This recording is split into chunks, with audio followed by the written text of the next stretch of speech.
Impact Family, impacting the world through healthy family. Shalom saudara-saudara, apa kabar? Bagaimana? Saudara sudah menunggu-nunggu ingin tahu tentang siapakah Roh Kudus? Hari ini kita akan mempelajari lagi 6 hal mengenai siapakah Roh Kudus itu. Ya, siap? Mari kita lihat. Kalau kemarin saya ulangi supaya saudara masih ingat bahwa Roh Kudus itu berkata-kata, Roh Kudus itu memohon, Roh Kudus itu juga menyaksikan, bahwa Roh Kudus itu memimpin dan dia juga memberi komando. Yang keenam, ia membimbing.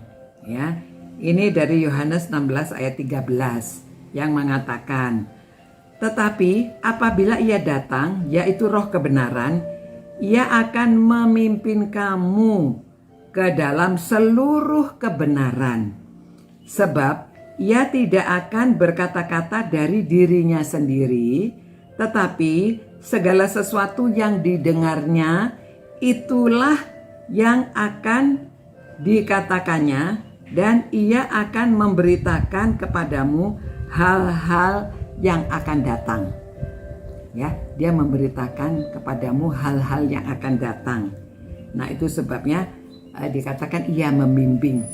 Nah, sekarang yang ketujuh, ia menetapkan. Roh Kudus itu menetapkan.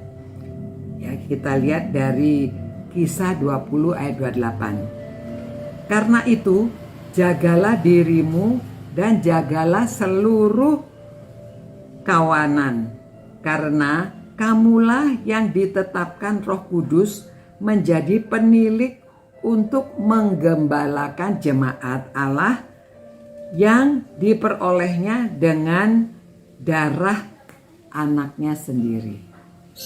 Nah, yang kedelapan, ia dapat didustai. Jadi orang mendustai Roh Kudus, ya. Ini dari Kisah Para Rasul pasal 5 ayat 3 dan 4. Tetapi Petrus berkata, Ananias, mengapa hatimu dikuasai iblis sehingga engkau mendustai Roh Kudus dan menahan sebagian dari hasil penjualan tanah itu? Selama tanah itu tidak dijual, bukankah itu tetap kepunyaanmu? Dan setelah dijual, bukankah hasilnya itu tetap dalam kuasamu? Mengapa engkau merencanakan perbuatan itu dalam hatimu? Engkau bukan mendustai manusia, tetapi mendustai Allah. Ya, Roh Kudus mendustai Roh Kudus, mendustai Allah. Jadi Roh Kudus itu bisa didustai, tapi ketahuan, ya. Dan yang ke-9, Roh Kudus itu dapat dihina. Nah, ini maksudnya dari Ibrani 10:29, katakan demikian. Betapa lebih beratnya hukuman yang harus dijatuhkan atas dia yang menginjak-injak anak Allah, yang menganggap najis darah perjanjian yang mengkuduskannya, dan yang menghina roh kasih karunia. Ya,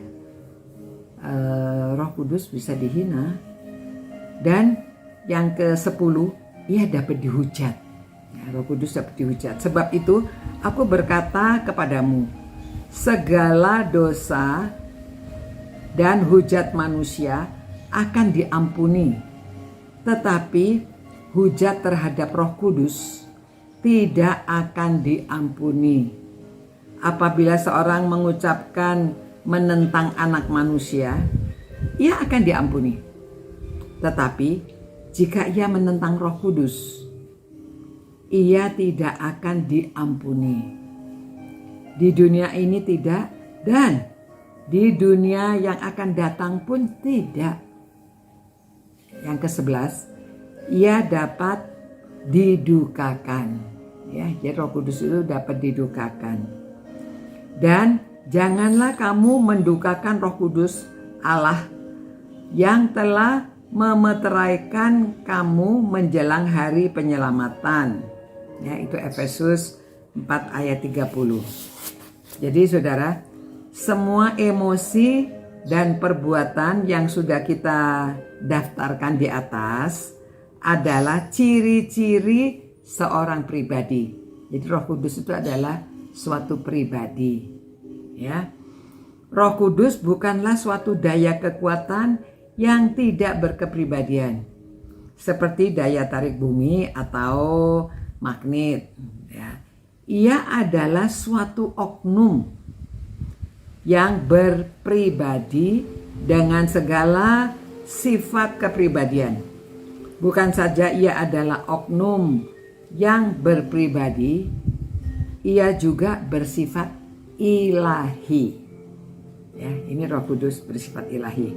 Nah, saudara, kita sudah mempelajari 11 hal tentang Roh Kudus ya.